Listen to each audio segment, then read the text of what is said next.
Bismillahirrahmanirrahim. Assalamualaikum warahmatullahi wabarakatuh. Innal hamdalillah nahmaduhu wa nasta'inuhu wa nastaghfiruh wa na'udzu billahi min shururi anfusina wa min sayyiati a'malina. May yahdihillahu fala mudilla lahu wa may yudlilhu fala hadiya lahu. Asyhadu an la ilaha illallah wahdahu la syarika lahu wa asyhadu anna Muhammadan 'abduhu wa rasuluh. Sallallahu alaihi wa ala alihi wa ashabihi ajma'in.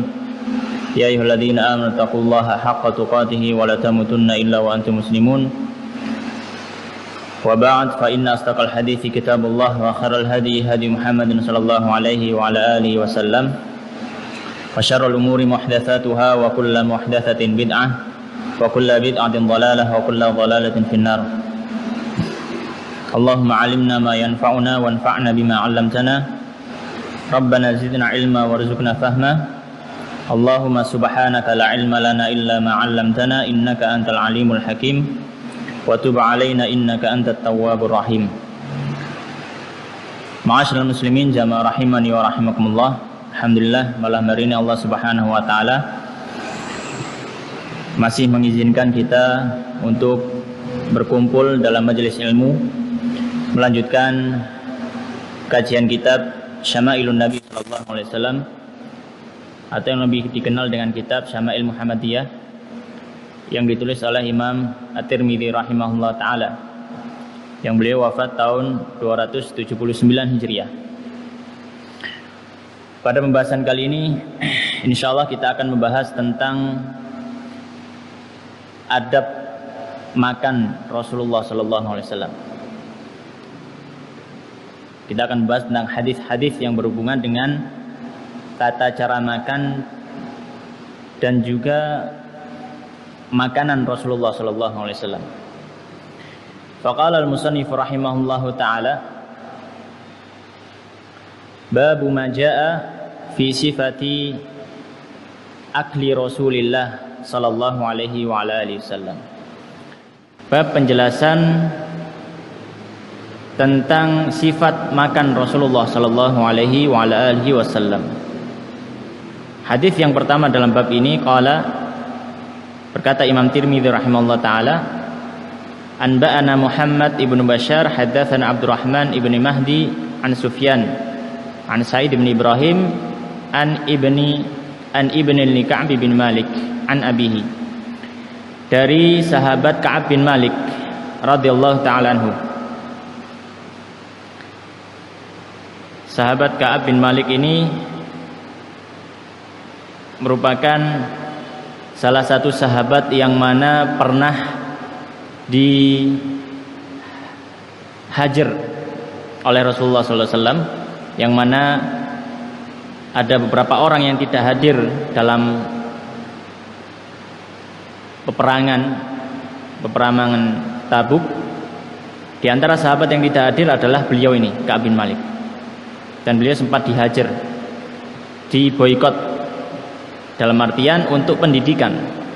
Dan akhirnya turunlah surat yang memaafkan mereka. Dan Ka'ab bin Malik radhiyallahu ta'ala anhu, ketika beliau mengetahui bahwasanya Allah Subhanahu wa taala sampai menurunkan beberapa ayat tentang taubatnya beliau, itu beliau sampai menangis. Karena beliau merasa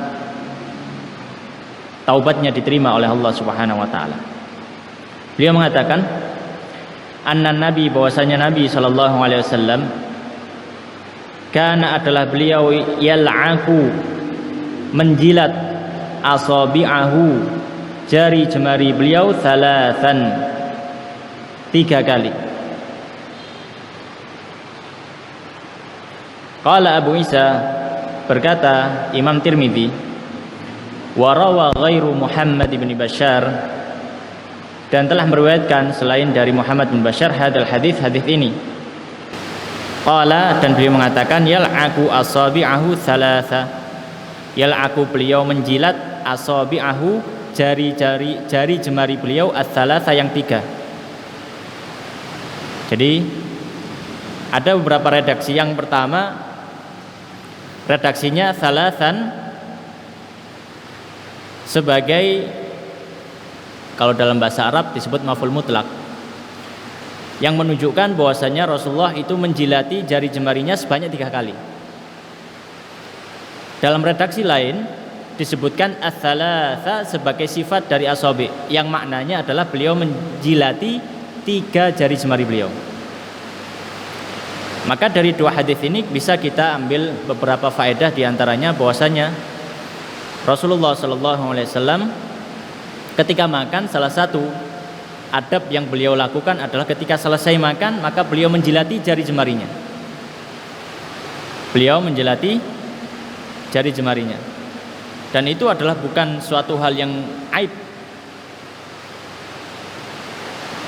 Bahkan itu adalah sunnah Rasulullah SAW. Bahkan kalau misalkan ada seorang yang tahu bahwasanya Rasulullah melakukan demikian, kemudian dia merasa bahwasanya apa yang dilakukan Rasulullah SAW adalah bentuk aib, maka ditakutkan dia jatuh dalam kekufuran.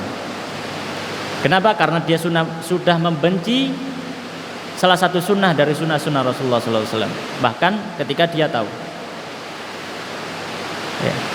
Maka di sini menjilati jari jemari beliau ketika selesai makan. Dan di hadis yang lain disebutkan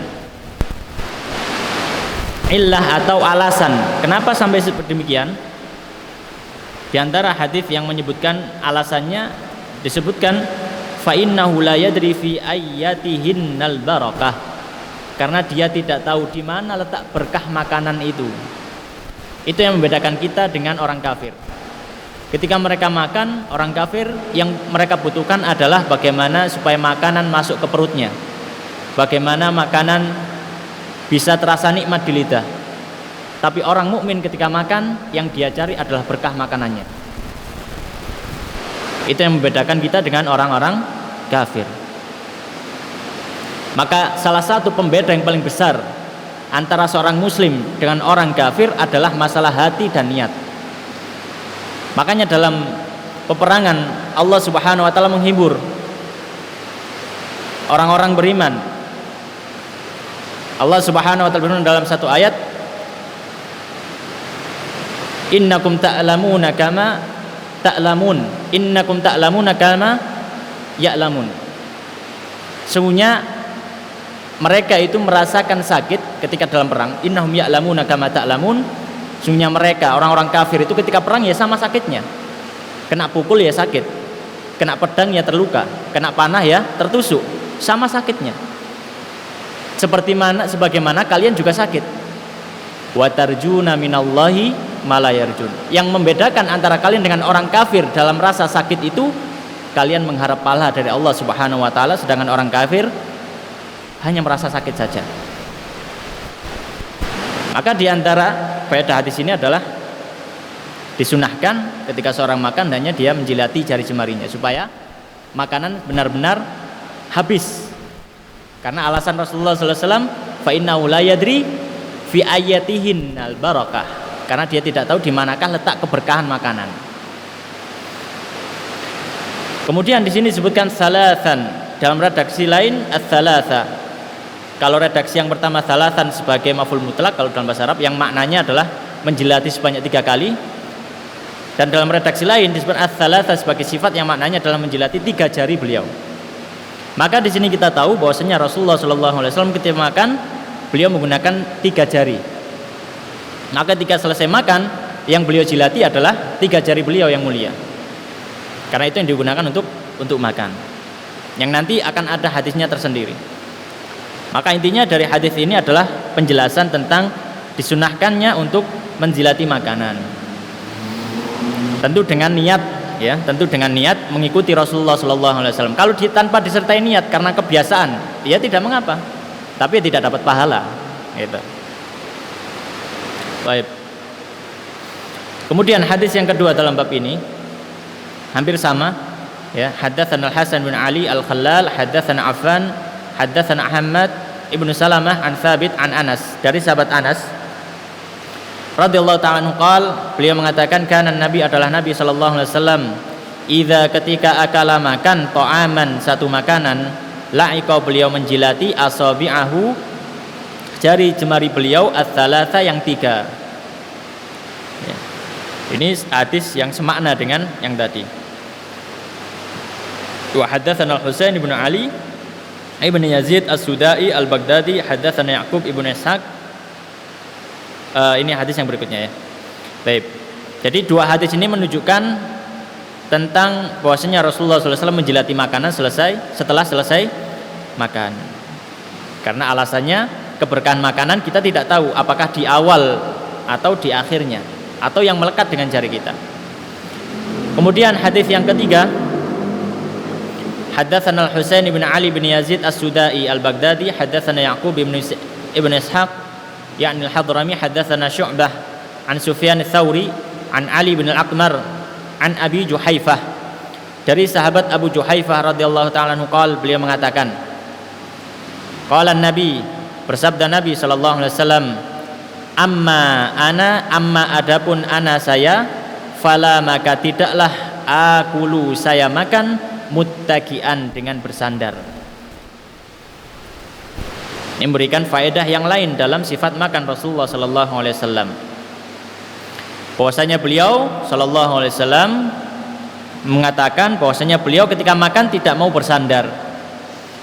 Maka di sini kita tahu termasuk sunnah Rasulullah sallallahu alaihi wasallam yang hendaknya kita lakukan ketika makan, kita tidak bersandar. Ketika makan kita tidak bersandar, ya. Dan di beberapa riwayat, diantaranya riwayat Ibnu Abi Syaibah, disebutkan bahwasanya Rasulullah sallallahu alaihi wasallam annahu akala marratan muttaqian. Ada riwayat yang lain mengatakan bahwasanya beliau makan dengan bersandar. Maka para ulama mengatakan ini menjelaskan tentang kebolehannya. Ya, menjelaskan tentang kebolehannya makan dengan bersandar. Maka kalau dalam ilmu usul fikih, hukum satu hal itu bisa menjadi turun derajatnya ketika ada hal yang dilakukan Rasulullah sallallahu alaihi wasallam yang bertentangan dengan apa yang beliau ucapkan. Rasulullah sallallahu alaihi wasallam, beliau seperti dalam hadis ini, beliau mengatakan saya tidak makan dengan bersandar. Tapi suatu ketika beliau pernah duduk bersandar sambil makan. Maka di sini turunlah hukum kemakruhan dari makan bersandar tadi ke yang lebih rendah. Karena makruh dalam fikih ada dua, makruh tahrim, ada makruh tanzih. Makruh yang dekat kepada yang haram dan makruh tanzih, makruh yang dekat kepada kebolehan. Ya. Maka intinya bahwasanya ketika seorang makan, kalau tidak ada kebutuhan maka hendaknya dia tidak makan dengan bersandar, ya. Tidak makan dengan bersandar.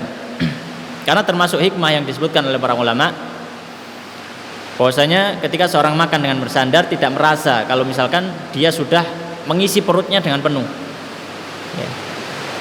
Padahal Rasulullah sallallahu alaihi wasallam mengatakan kalau seorang makan itu maka hendaknya makan yang sedikit saja, ya. Kalau misalkan harus makan cukup banyak, maka beliau mengatakan fathuluthun li ta'ami wa thuluthun li syarabi wa thuluthun li nafasi. Maka paling tidak perut dibagi menjadi tiga. Sepertiga untuk makanan, sepertiga untuk air atau minuman, sepertiga lagi untuk nafas. Ya. Maka ketika seorang makan bersandar, bisa jadi dia tidak terasa ternyata perutnya sudah penuh dengan makanan, sehingga dua unsur yang harusnya masuk ke dalam perut tidak bisa masuk. Ya. Baik. Ini adalah adab, salah satu adab juga yang disebutkan Rasulullah bahwasanya beliau makan tidak dengan bersandar. Dan juga ada hadis ini diriwayatkan dari beberapa jalur, ya. Di antaranya haddatsana Muhammad bin Bashar, haddatsana Abdul Rahman bin Mahdi, haddatsana Sufyan an Ali bin Al-Aqmar nahwahu, yang semisalnya. Baik. Kemudian di antara sifat makan Rasulullah sallallahu alaihi wasallam disebutkan di hadis yang berikutnya. Imam Tirmidzi mengatakan haddatsana Harun ibnu Ishaq Al-Hamdani, haddatsana Abdah ibnu Sulaiman an Hisham ibnu Urwah an ibnin li Ka'ab ibni Malik an abihi. Hadis Ka'ab bin Malik tadi yang sudah disebutkan di awal, ya, tapi ini dengan redaksi yang lain, ya, tapi ini dengan redaksi yang lain. Kana Rasulullah, bahwasanya Rasulullah sallallahu alaihi wasallam ya'kulu, beliau makan bi asabi'ihi, dengan jari jemari beliau ats-tsalati, yang 3. Maka di sini termasuk sunnah Rasulullah SAW atau adab makan Rasulullah SAW, ketika beliau makan dengan tiga jari. Wa yal'aquhunna, dan beliau menjilati 3 jarinya tersebut ketika selesai makan. Maka kita tahu di sini bisa mengambil faedah bahwasanya salah satu adab makan Rasulullah SAW adalah beliau makan dengan 3 jari untuk makanan yang bisa dimakan dengan 3 jari. Gitu. Jadi bukan soto dimakan dengan 3 jari, ya nggak mungkin gitu ya. Kalau mungkin misal makan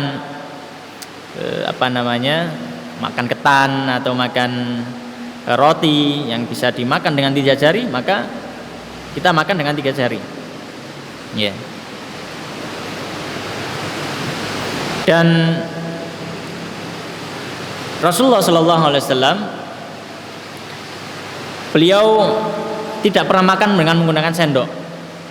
Makanya sebagian ulama salaf mereka ada yang sampai tidak mau makan dengan sendok. Tapi ini bukan suatu hal yang termasuk sunnah, makan dengan tangan saja atau tidak mau makan dengan sendok, bukan. Tapi pokoknya Rasulullah SAW memang tidak pernah makan dengan sendok. Dan kalaupun kita makan dengan sendok itu boleh saja, ya, karena itu termasuk adah, termasuk urf atau kebiasaan masyarakat. Ya. Akan tapi beliau sendiri Rasulullah SAW itu tidak makan dengan menggunakan sendok. Beliau seling atau beliau makannya dengan tangan. Ya, beliau makannya dengan tangan kan, karena makanan di zaman beliau ya roti, kalau nggak gitu ya kurma, nggak ada soto. Kalau soto ya, Rasulullah makan soto ya jelas makan pakai sendok. Nggak mungkin beliau nggak makan pakai sendok. Ya, jadi kalau mau makan dengan sendok ya silahkan, tidak mengapa. Ya. Dan kalau misalkan makan dengan sendok ya sama hukumnya seperti makan dengan tangan tadi, dikiaskan. Dia tetap harus membersihkan makanan yang tersisa di sendok tersebut. Ya. Ya, jadi ini termasuk adab Rasulullah ketika beliau makan dengan jarinya, beliau makan dengan 3 jari. Ya. Kalau makan dengan 5 jari, muluk gitu ya. Muluk kan biasanya semuanya jari makan. Ya nggak masalah, tidak mengapa. Ya, tidak masalah. Tapi kalau misalkan makan dengan 3 jari juga tidak mengapa. Diniatkan dengan mengikuti Rasulullah SAW, maka insya Allah mendapatkan pahala. Baik.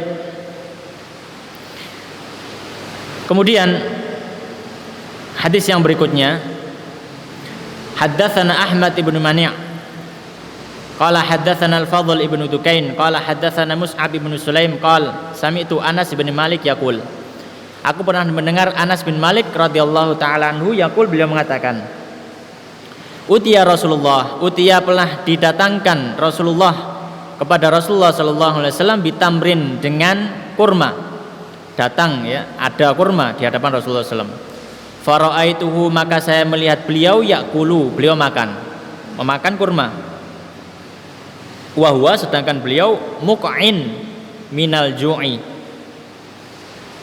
beliau duduk dengan bersandar karena saking laparnya. Saking laparnya beliau sampai tidak kuat untuk menyangga punggung beliau. Jadi beliau makannya sambil bersandar karena saking laparnya. Ya, maka beliau pun makan sambil bersandar. Ya. Dan ini diantara bentuk kebolehan ketika seorang makan dengan bersandar karena dia memang butuh. Ya, karena dia memang butuh. Ya. Seperti Rasulullah SAW makan dengan bersandar karena beliau sangat lapar ketika itu. Ya. Atau misalkan seorang itu sulit untuk duduk biasa, ya, dia harus bersandar, maka tidak mengapa makan dengan bersandar. Ya. Dan di sini Imam Al-Baijuri rahimahullah taala dalam syarahnya beliau menjelaskan tentang hadis ini, walaysa fi hadza ma yadullu ala anna al-istinada min adabil akli. Dan dalam hadis ini bukan berarti menunjukkan bahwasanya termasuk adab dalam makan adalah dengan bersandar, tidak. Li'annahu innama fa'alahu li darurati dha'fi. Karena beliau makan dengan bersandar ini karena memang ketika itu beliau tidak mampu untuk duduk tanpa bersandar, maka beliau butuh sandaran. Baik. Ini adalah beberapa sifat makannya Rasulullah Sallallahu Alaihi Wasallam. Kemudian bab yang berikutnya menjelaskan beberapa hal yang berhubungan dengan makanannya Rasulullah. Berhubungan dengan makanannya Rasulullah Sallallahu Alaihi Wasallam. Qala al-musannif rahimallahu taala babun fi sifati khubzi Rasulillah. Bab penjelasan tentang bagaimana roti makanan Rasulullah Sallallahu Alaihi Wasallam. Ya. Jadi sampai rotinya Rasulullah pun ada hadisnya. Ya. Di antara hadisnya yang pertama dalam bab ini, haddatsana Muhammad ibn al-Mutsanna wa Muhammad ibn Bashar. Qala, beliau berdua mengatakan, haddatsana Muhammad ibn Ja'far qala haddatsana Syu'bah an Abi Ishaq qala sami'tu Abdurrahman ibn Yazid hadithu anil Aswad ibn Yazid an Aisyah radhiyallahu ta'ala anha. Dari Bunda Aisyah radhiyallahu ta'ala anha bahwasanya beliau qalat mengatakan, ma tidaklah syabi'a kenyang alu keluarga Muhammad sallallahu alaihi wasallam min khubzi syairi dari roti gandum yaumaini 2 hari mutatabi'aini berturut-turut hatta hingga kubidha diwafatkan Rasulullah sallallahu alaihi wasallam. Ini hadis yang sangat luar biasa menjelaskan tentang kepribadian Rasulullah sallallahu alaihi wasallam. Dalam hadis ini dijelaskan oleh Bunda Aisyah yang mana beliau ini adalah keluarganya Nabi sallallahu alaihi wasallam. Beliau istri Nabi. Jadi beliau yang tahu seluk-beluk rumah Nabi sallallahu alaihi wasallam. Bunda Aisyah mengatakan bahwasanya keluarganya Nabi itu, istri-istri beliau dan beliau sendiri tidak pernah dalam 2 hari berturut-turut itu makan bisa sampai kenyang. Ini menunjukkan bahwasanya Rasulullah sallallahu alaihi wasallam begitu sangat zuhud dalam masalah dunia. Ya. Sangat zuhud dalam masalah dunia. Ya. Bahkan 2 hari tidak pernah keluarga Rasulullah itu selama 2 hari itu kenyang terus gitu. Ketika makan kenyang terus, tidak. Pasti ada salah satu harinya yang dimana di situ beliau merasa lapar. Makanya cerita yang masyhur bahwasanya ketika Rasulullah sallallahu alaihi wasallam kadang pagi hari datang ke rumah istrinya, beliau mengatakan ada makanan pagi ini. Kalau istrinya mengatakan tidak ada makanan, faidan ana shaim, kalau begitu saya puasa saja. Itu Rasulullah sallallahu alaihi wasallam. Beda mungkin dengan kita gitu ya. Tanya pagi-pagi ke istri, "Ini sarapan nih?" "Kalau sarapan" gitu. "Lah belonjone wingi ya apa?" gitu misalkan. Tapi Rasulullah tidak. Ya. Rasulullah sallallahu alaihi wasallam tidak. Ada makanan, dijawab istrinya enggak ada. Faidan ana shaim, ya wis tak poso ae. Tapi kalau Rasulullah sallallahu alaihi wasallam dijawab, nggih enten Rasulullah ada sarapan. Maka Rasulullah sallallahu alaihi wasallam biasanya mengatakan qad asbahtu shaiman fa akala. Karena Rasulullah itu sudah niat puasa sejak pagi. Ketika diketahui nggih Rasulullah enten sarapan, ya, maka Rasulullah makan. Kenapa Rasulullah makan? Di antara hikmahnya adalah sebagai bentuk menyenangkan istrinya. Sudah masak, hari ini tak masak yang lezat untuk suami saya misalkan, untuk sarapan. Ketika pulang dari sholat subuh, mungkin habis zikir, habis ngaji, pulang jam 6 pulang ke rumah, "Mas, wis mateng." Datang bojone ngomong, "Sepurane Dik, aku poso." Wah. Itu istrinya seperti mungkin sehari gak diajak ngomong gitu ya. Dimasak enak-enak tambah poso gitu. Maka seorang suami hanya mengerti juga masalah hati istrinya ya, mengerti sifat istrinya. Maka Rasulullah SAW dan juga keluarga beliau, bukan hanya beliau ya. Dan ini pelajaran yang diberikan Rasulullah SAW ya, itu kadang tidak melalui ucapan tapi hanya perbuatan. Makanya di sini yang menceritakan Bunda Aisyah, beliau mengatakan bahwasanya keluarga Rasulullah tidak pernah kenyang dalam 2 hari berturut-turut ya. Rasulullah tidak pernah mengatakan saya itu orangnya kelaparan, saya itu tidak pernah, tidak. Rasulullah diam saja, yang tahu ya yang melihat. Tapi begitu sangat berefek kepada keluarga beliau. Dalam hadis disebutkan Bunda Aisyah pernah kedatangan tamu. kedatangan tamu yang meminta sedekah. Maka Bunda Aisyah mengatakan, maka saya mencari di rumah saya dan saya tidak mendapati kecuali 1 butir kurma di 1 hari. Jadi di rumah Bunda Aisyah sendiri itu hanya mendapati 1 butir kurma. Maka hanya cuma 1 rencananya mau dimakan sama Bunda Aisyah, Sayyidah Aisyah. Maka beliau mengatakan, maka saya pun memberikan kepada orang yang meminta tadi. Jadi sangat berefek pendidikan Rasulullah SAW. Maka terkadang pendidikan dengan memberikan contoh itu kadang lebih berefek daripada ucapan kita. Di antara juga faedah hadis ini bahwasanya disebutkan di sini, masyabi'a alu Muhammadin sallallahu alaihi wasallam min khubzis syair. Gandum itu ada bertingkat-tingkat, ada jenisnya. Nggih, mirip dengan napa? Seperti beras.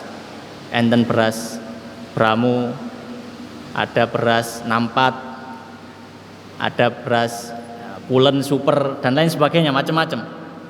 Gandum juga gitu, ada jenis-jenisnya. Dan khubzis syair sebagaimana disebutkan oleh Syekh Abdul Muhsin Al-Qasim ketika membahas kitab ini, beliau mengatakan bahwasanya khubzus syair itu adalah jenis roti gandum dari jenis gandum yang paling jelek.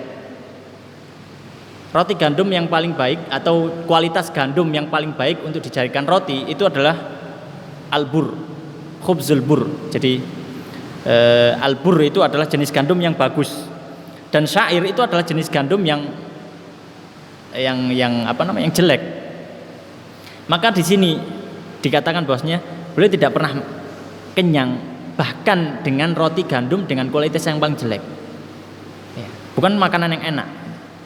Maka di sini Rasulullah SAW memberikan penjelasan kepada kita, memberikan faedah hadis ini, bahwasanya ketika kita makan bukan masalah lezatnya, bukan masalah nikmatnya, ya, tapi yang lebih penting dari itu adalah tentang masalah bahwasanya makanan itu bisa barokah dan bermanfaat untuk tubuh kita dalam menjalankan taatan pada Allah Subhanahu wa taala. Kalau ada yang lezat ya alhamdulillah, tapi kalau ada yang biasa ya kita syukuri saja. Tidak perlu kita mempermasalahkan. Makanya termasuk kebiasaan yang mungkin harus dikurangi, ya, khususnya bagi wanita itu adalah ketika ada tren makanan baru, gitu, mereka langsung mendatangi, ya, seperti itu, ya, tren makan, gitu ya.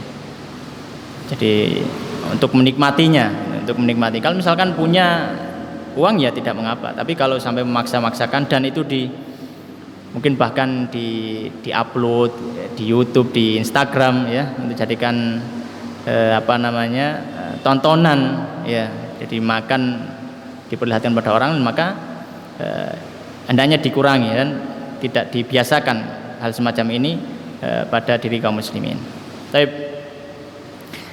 Hadis yang berikutnya, ya, jadi hadis ini menjelaskan tentang bahwasanya sifat rotinya Rasulullah itu roti yang kualitas rendah. Roti gandum kualitas rendah itu berarti makanannya Rasulullah makanannya sangat biasa, ya. Makanan sangat biasa, ya. Makanya nanti di hadis berikutnya disebutkan, ya, bahwasanya ketika ada makanan enak yang datang kepada para sahabat itu mereka merasa heran, ya. Pangananmu kok enak-enak ini. Zamanku ambek Kanjeng Nabi ku mangan delok tok ya gak tahu, gitu. Jadi delok makanan model gini itu nggak pernah, ya, tapi sekarang masya Allah makanannya gitu. Baik, hadis yang berikutnya, hadatsana Abbas bin Muhammad ad-Duri, qala hadatsana Ibnu Abi Bukair, qala hadatsana Hariz ibnu Utsman an Sulaim bin Amir, qala, beliau mengatakan, sami'tu Aba Umamah, aku mendengar Abu Umamah radhiyallahu taala anhu yaqul, beliau mengatakan, tidaklah kana ada yafdulu berlebih an ahli baiti Rasulillah dari keluarganya Rasulullah sallallahu alaihi wasallam khubzus syairi, roti gandum yang jelek tadi, ya. Jadi sini juga menunjukkan tentang bagaimana kondisi keluarga Rasulullah sallallahu alaihi wasallam, ya. Bagaimana zuhudnya mereka dengan dunia. Di sini disebutkan bahwasanya roti gandum kalau ada di rumah Rasulullah itu tidak pernah berlebih, yang ada malah kurang. Ya, jadi tidak pernah mereka habis makan kemudian ada sisa lebih. Bukan karena mereka makan semua, tidak. Tapi karena adanya seperti itu. Karena adanya seperti Seperti itu ya. Maka ini mengajari kita tentang kecukupan kita atas rezeki Allah Subhanahu wa taala yang telah diberikan kepada kita ya. Telah diberikan kepada kita. Ya. Janganlah kita mengeluh dengan rezeki Allah Subhanahu wa taala ya. Kemudian hadis yang selanjutnya, haddatsana Abdullah ibn Muawiyah al-Jumahi qala haddatsana Thabit ibn Yazid an Hilal ibn Khabbab an Ikrimah an Ibn Abbas, dari sahabat Ibn Abbas radhiyallahu taala anhuma, qala, beliau mengatakan, kana Rasulullah, adalah Rasulullah sallallahu alaihi wasallam, yabitul layaliyal mutatabi'ata tawiyan huwa wa ahluhu, bahwasanya Rasulullah sallallahu alaihi wasallam itu terkadang berada di malam hari ya, yang berkelanjutan, jadi beberapa malam hari beliau dan juga keluarga la yajiduna asya'an, tidak mendapati makan malam. Jadi beliau itu sering bersama dengan keluarga beliau tidak mendapati makan malam. Wa kana aktsaru khubzihim khubzas syair, dan kebanyakan roti yang keluarga beliau makan itu adalah roti syair tadi, roti gandum yang kualitas rendah ya. Dan dalam hadis ini juga memberikan penjelasan kepada kita bahwasanya salah satu bahwasanya kekurangan ya, kefakiran itu terkadang memiliki keutamaan yang lebih dibanding yang lainnya. Kalau misalkan memang dengan kefakiran itu memberikan dia lebih dekat kepada Allah Subhanahu wa taala, kemudian juga dia bersabar dengan apa yang diberikan Allah Subhanahu wa taala ya. Tapi bukan berarti motivasi untuk menjadi fakir, bukan. Para sahabat banyak yang kaya, tapi orang fakir memiliki salah satu keutamaan sendiri, di antaranya disebutkan dalam hadis ya, mereka termasuk orang yang cepat hisapnya karena hartanya sedikit ya. Maka kalau seandainya seorang yang fakir yang sabar, maka dia memiliki keutamaan ya. Dia memiliki keutamaan. Dan juga di sini yang mengabarkan ya, atau di sini Imam Al-Bajur rahimahullah taala juga beliau mengatakan, termasuk hadis ini menunjukkan at-tajannubu 'anis su'ali ma'al ju'. Ya. Bahwasanya di sini hadis ini menunjukkan hendaknya tidak meminta-minta dalam masalah makanan meskipun dia sedang lapar. Ya. Meskipun dia sedang lapar. Karena kita tahu hadis-hadis yang menceritakan kelaparan Rasulullah sallallahu alaihi wasallam kebanyakan adalah dari keluarga beliau sendiri atau sahabat yang dekat dengan beliau. Jarang ada sahabat yang tidak dekat dengan beliau kemudian tahu beliau lapar, itu jarang. Ya. Nah, itu menunjukkan bahwasanya Rasulullah tidak meminta-minta kepada para sahabat ya. Beliau kalau ada yang mengasih diberi diterima. Tapi kalau tidak ada yang memberi ya sudah, beliau tidak pernah meminta-minta. Ya. Baik, kemudian hadis yang selanjutnya, haddatsana Abdullah ibn Abdurrahman qala anba'ana Ubaidullah ibn Abdul Majid al-Hanafi qala haddatsana Abdurrahman wa huwa ibn Abdullah ibn Dinar qala haddatsana Abu Hazim an Sahal bin Sa'ad, dari sahabat Sahal bin Sa'ad radhiyallahu ta'ala anhu bahwasanya qila lahu, dikatakan kepada beliau, akala Rasulullah sallallahu alaihi wasallam menaki yakni al-Huwari. Beliau pernah ditanya oleh seorang tabi'in atau seorang ya, jadi sahabat ini ditanya oleh muridnya, apakah Rasulullah SAW itu pernah memakan roti naki? Apa yang dimaksud naki? Naki di sini yakni al-Huwari. Jadi roti kalau dibuat dari gandum itu kalau mungkin di zaman ini mungkin tidak ada. Jadi gandum itu kan seperti beras, ada kulitnya, seperti ya, ada kulitnya. Ya, ada kulitnya. Nah, roti naki itu adalah roti yang dibuat dari gandum dan gandumnya memang hanya isinya saja. Jadi kulitnya tidak ada. Ya. Jadi kulitnya tidak ada. Katul kalau cara Jawa ngoten nggih, katul. Jadi tidak ada kulitnya, jadi isinya saja. Maka ketika roti dibuat dari isinya gandum saja, maka rotinya memang benar-benar lembut dan benar-benar bersih. Makanya disebut naqi. Naqi itu dalam bahasa Arab artinya bersih. Ya. Faqala Sahal, maka Sahal sahabat Nabi tadi mengatakan, ma ra'a Rasulullah sallallahu alaihi wasallam an-naqi hatta laqiyallaha azza wa jalla. Rasulullah sallallahu alaihi wasallam jangankan memakan roti yang lembut seperti itu. Melihatnya saja beliau tidak pernah hingga beliau wafat. Ya. Sallallahu alaihi wasallam. Faqila lahu, maka ditanya lagi Sahal tadi, hal kanat lakum manakhilu ala ahdi Rasulillah. Apakah kalian dulu di zamannya Kanjeng Nabi itu memiliki munkhul? Munkhul itu kalau sekarang mungkin seleb. Ya, seleb cuma zaman dahulu gitu ya, pakai manual, bukan mesin tapi dengan hewan. Ya, munkhul itu adalah alat untuk memisahkan gandum dari kulitnya. Ya, misalkan gandum dari kulitnya. Maka ditanya, kalau begitu di zaman Nabi apa ada alat ini? Ada alat untuk memisahkan gandum dari kulitnya? Maka sahabat mengatakan, ya, karena itu zamannya masih mungkin belum ditemukan atau masih belum ada gitu ya. Maka natlana manakhilu, kami dulu tidak punya alat untuk memisahkan gandum dari kulitnya itu. Qila, maka orang-orang heran. Kaifa kuntum tasna'un bi syair? Terus bagaimana kalian itu bisa masak roti dengan menggunakan gandum jenis jelek ini? Qala, maka sahabat tadi mengatakan, kunna nanfukhuhu. Kami dulu kalau mau bikin roti, gandumnya tidak usah diseleb, ya, dipisahkan, tidak usah. Ya. Ya cukup. Beliau mengatakan kunna nanfukhuhu, jadi kami dahulu itu meniupnya. Jadi mungkin kotoran-kotoran atau kulit-kulit yang sudah lepas sendiri, ya, maka ditiup supaya bersih, tinggal gandum yang bersih atau gandum yang masih bersama kulitnya sedikit-sedikit gitu. Fayatiru minhu matara, maka ya akan terbang kulit yang terpisah sendiri. Tapi kalau nggak terpisah sendiri ya masih nempel dengan gandumnya. Tsumma na'jinuhu, yaitu yang kami adon buat roti. Jadi rotinya tuh kasar. Rotinya kasar karena masih bercampur dengan kulitnya.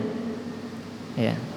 Nah, ini adalah kehidupan para sahabat dan juga Rasulullah sallallahu alaihi wasallam yang menunjukkan bahwasanya perkara dunia itu tidak membuat mereka menjadi membuat bahan iri, membuat bahan iri. Ya, jadi perkara dunia karena karena fokus mereka hanyalah akhirat. Fokus mereka hanyalah akhirat, dan ini sebagaimana yang memang diajarkan Rasulullah sallallahu alaihi wasallam. Ya, nah. Ya, bahwasanya beliau sallallahu alaihi wasallam mal faqra akhsha alaikum. Ya. Aku tidak takut kalian itu jadi miskin, kalian jadi orang fakir yang masalah dunia itu tidak terlalu mendapatkan. Ya. Walakin akhsha alaikum an tubsata ad-dunya. Akan tapi saya takut kalau dunia itu sampai dihamparkan di hadapan kalian. Ya. Permasalahan dunia kalian mendapatkannya semua. Ya. Fatatanafasuha kama tanafasuha. Ya. Maka kalian pun berlomba-lomba mendapatkan urusan dunia tadi. Ya. Fatuhlikukum kama tuhlikuhum. Maka dunia pun menghancurkan kalian sebagaimana dunia itu menghancurkan orang sebelum kalian. Ya. Maka para sahabat tidak merasa minder dengan makanan yang dulu mereka makan. Ya, biasa saja karena itu sudah makanan. Ya, yang penting bisa menegakkan punggung kan gitu. Ya. Makanya kata Rasulullah SAW, bihasbi lukaimatin yukumna sulbah. Seorang itu makan yang penting cukup untuk menegakkan punggungnya. Ya. Tidak terlalu penting makanan itu apa, yang penting bisa menegakkan punggungnya. Taib. Nampak adzan rin mungkin ya. Nggih, monggo adzan rin.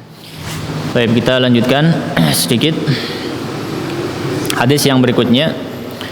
Qala al-Imam Tirmidzi rahimallahu taala, berkata Imam Tirmidzi, haddatsana Muhammad ibn Bashar qala haddatsana Muadz bin Hisham akhbarani qala akhbarani abi an Yunus an Qatadah an Anas bin Malik radhiyallahu taala anhu. Dari sahabat Anas bin Malik radhiyallahu taala anhu, qala beliau mengatakan, ma akalan nabiyullah, tidaklah Nabiullah Shallallahu Alaihi Wasallam memakan atau makan ala khiwanin, di atas tempat duduk, wala fi syukur rujatin, dan juga tidak di dalam atau makan dari wadah-wadah. Nanti kita jelaskan syukur rujah itu apa. Wala khubisa, dan tidaklah dibuatkan roti lahu untuk beliau muraqqaqun, yang lembut, roti yang lembut. Qala, kemudian Yunus mengatakan, faqultu li Qatadah, maka saya bertanya kepada Qatadah, fa'ala ma kanu ya'kulun, maka mereka makan di atas apa kalau tidak di atas meja gitu. Qala, maka Qatadah mengatakan, ala hadhihi sufur, yaitu makan di atas sufrah, ya, makan di atas sufrah.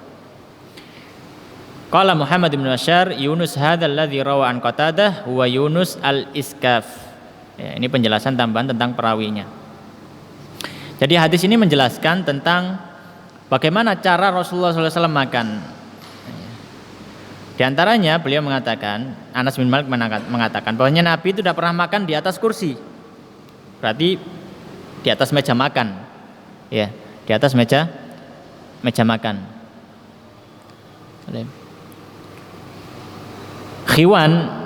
Khiwan itu adalah berasal aslinya bahasa Persia, bahasa Persia, kemudian diserap ya menjadi bahasa Arab, yang maknanya adalah kursi atau yang sejenisnya, yang mana itu adalah tempat yang tinggi dibuat untuk duduk, ya, tempat yang tinggi dibuat untuk duduk, itu namanya khiwan. Maka Rasulullah tidak pernah makan di atas kursi seperti itu. Wala fi syukur rujatin, ya, ini juga bahasa Arab serapan, sebenarnya bukan bahasa Arab tapi diambil dari bahasa lain. Syukur rujah itu adalah wadah-wadah kecil yang dibuat untuk makanan yang bukan makanan inti, makanan pendamping, gitu ya. Sambal, acar, atau makanan yang sejenis itu namanya syukur rujah. Syukur rujah itu wadah-wadah kecil, ya, wadah-wadah kecil, ya. Jadi isinya bukan makanan utama, ya, tapi ya apa namanya, sampingan, makanan sampingan, ya. Dan beliau juga tidak pernah dibuatkan roti dengan roti yang lembut, rotinya beliau kasar sebagaimana sudah kita sebutkan tadi. Maka ada seorang tabi'ut tabi'in, Yunus ini, karena Qatadah itu adalah tabi'in, Qatadah itu muridnya sahabat Anas. Maka ada tabi'ut tabi'in tadi bertanya kepada Qatadah, terus Rasulullah SAW makannya bagaimana? Itu kalau nggak di atas kursi, ada mejanya gitu. Maka sahabat tadi Qatadah mengatakan ala hadhi sufur. Beliau makannya di atas sufroh. Sufroh itu, nah mungkin hari ini mungkin lebih mirip dengan lengser, gitu ya. Cuma bukan lengser, karena sufroh ini dibuat dari kulit dan dia bisa dilipat, ya, dia bisa, jadi makannya ditaruh situ, kemudian kalau selesai makan maka dibersihkan kemudian dilipat, ya, itu sufroh, ya, mirip lengser tapi bisa dilipat, ya.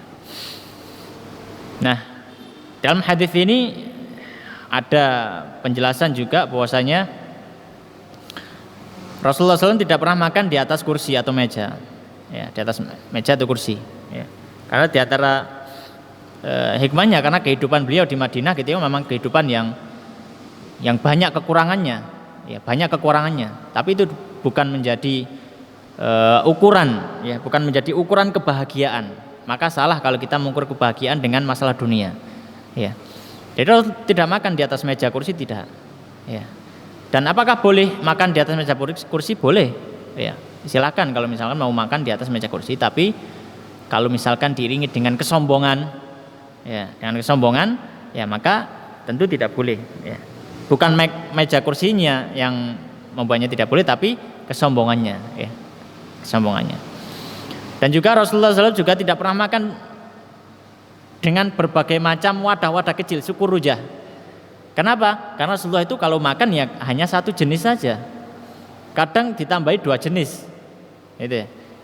Kadang ya beliau makan cuma daging ya daging saja. Atau beliau makan roti. Ya, kadang roti ya hanya dengan ya roti diiringi dengan khal dengan cuka atau roti dengan apa ya, 2 jenis saja. Beliau tidak pernah makan jenis yang macam-macam ya. Kalau kita orang Indonesia kan banyak macamnya gitu ya. Lalapan ya ada nasi, ada ayamnya, ada tempenya, ada timunnya, ada macam-macam, ada sambelnya macam-macam. Ya. Ya. Tapi Rasulullah SAW ya kalau makan ya 1 jenis saja, 1 jenis atau 2 jenis seperti itu. Maka tidak butuh kepada wadah-wadah kecil tadi. Ya, dan beliau juga tidak pernah memakan roti yang lembut tadi. Ya. Dan beliau biasanya makan di bawah lesehan seperti itu. Ya, radhiyallahu taala sallallahu alaihi wa ala alihi wasallam. Ini juga menunjukkan tentang kezuhudan Nabi sallallahu alaihi wasallam dalam masalah dunia. Ya, kezuhudan Nabi sallallahu alaihi wasallam tentang masalah dunia.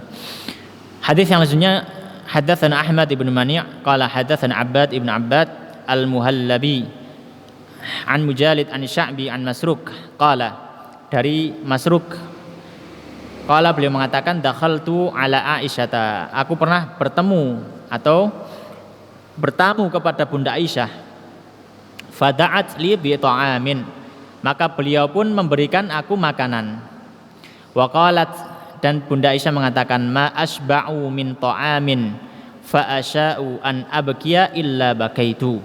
Ya.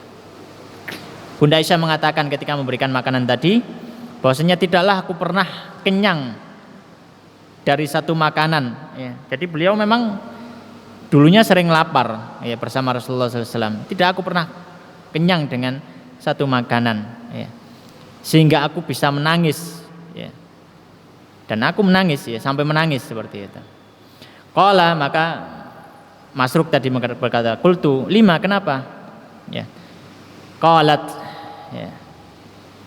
Ya. Atau maksudnya Bunda Aisyah tadi ma'asba'u min ta'amin fa asya'u an nabkiya illa bakaitu. Jadi Bunda Aisyah itu ketika makan kemudian merasa kenyang, maka beliau itu kepingin menangis dan pasti nangis. Ya. Ketika beliau makan terasa kenyang, beliau nangis. Ya. Maka Masruk tadi bertanya, kenapa kok nangis? Makan kenyang kok malah nangis gitu. Qalat, maka Bunda Aisyah mengatakan, adzkurul halal lati faraqa 'alaiha Rasulullah sallallahu alaihi wasallam ad-dunya. Ketika aku makan kemudian saya kenyang itu kok teringat dengan kondisi Rasulullah sallallahu alaihi wasallam ketika beliau hidup sampai beliau meninggal dunia. Wallahi ma syabi'a min khubzin wala lahmin. Demi Allah beliau tidak pernah kenyang dari roti atau dari daging, marrataini fi yaumin, 2 kali dalam 1 hari. Jadi beliau ketika makan dalam sehari, kadang beliau kenyangnya cuma sekali makan saja. Dimakan yang lainnya, ya beliau merasa tidak tidak kenyang. Ya, beliau masih merasa lapar. Ya, beliau tidak pernah kenyang. Makan dalam sehari 2 kali terus kenyang semua, tidak. Ya. Itu adalah menunjukkan bagaimana Rasulullah SAW benar-benar mempraktekkan apa yang beliau ajarkan. Jadi beliau bukan hanya memberikan omongan, tapi juga beliau memberikan praktek. Ketika beliau mengatakan, ya, kalau misalkan seorang makan itu maka cukup beberapa suapan saja untuk menegakkan punggungnya. Ketika beliau ngomong seperti itu bukan hanya memberikan pelajaran dengan lisan saja, tapi prakteknya sendiri beliau melakukannya. Ya. Makanya ini yang disebut dengan, makanya seorang alim, seorang guru yang yang rabbani, yang benar-benar menjadi pendidik yang baik, itu adalah yang mana dia memberikan pelajaran kepada muridnya bukan hanya dengan lisan, tapi juga dengan perbuatannya, dengan prakteknya, seperti itu. Sebagaimana Rasulullah SAW. Kemudian tinggal 2 hadis. Hadis yang selanjutnya, haddatsana Mahmud ibnu Ghailan qala haddatsana Abu Dawud qala haddatsana Syu'bah an Abi Ishaq qala sami'tu Abdurrahman ibn Yazidin yuhaditsu 'anil Aswad ibn Yazid an Aisyah, dari Bunda Aisyah radhiyallahu taala anha. Qalat, beliau mengatakan, ma syabi'a Rasulullah, tidaklah kenyang Rasulullah sallallahu alaihi wasallam min khubzi sya'iri, dari memakan roti gandum yaumaini mutatabi'aini selama 2 hari berturut-turut hatta qubidha sehingga beliau wafat. Sebagaimana hadis yang di awal tadi ya sama. Kemudian hadis yang terakhir dalam bab ini qala haddatsana Abdullah bin Abdurrahman qala anba'ana Abdullah bin Amr Abu Ma'mar qala haddatsana Abdul Warith an Sa'id ibni Abi Urbah an Qatadah an Anas radhiyallahu taala anhu, dari sahabat Anas radhiyallahu taala anhu qala, beliau mengatakan ma tidaklah akala memakan Rasulullah sallallahu alaihi wasallam ala khiwanin di atas meja kursi, wala dan tidak pula akala beliau makan khubzan roti muraqqaqan yang lembut hatta mata sehingga beliau wafat. Yang intinya dari sifat-sifat makannya Nabi sallallahu alaihi wasallam semuanya menuju kepada bahwasanya perkara makan adalah bukan masalah kelezatan, bukan masalah bukan masalah keinginan duniawi dan syahwat, tapi masalah makan yang lebih penting bagi seorang muslim adalah tentang kehalalan, tentang kethayyibahannya, dan juga tentang keberkahan makanan tersebut. Ya. Demikian wallahu taala alam wa sallallahu ala sayyidina Muhammadin wa ala alihi wa ashabi jema'in. Kita tutup dengan doa kafaratul majelis. Subhanakallahumma wa bihamdika asyhadu an la ilaha illa anta astaghfiruka wa atubu ilaik. Wa akhiru da'wana alhamdulillahirabbil alamin. Wassalamualaikum warahmatullahi wabarakatuh.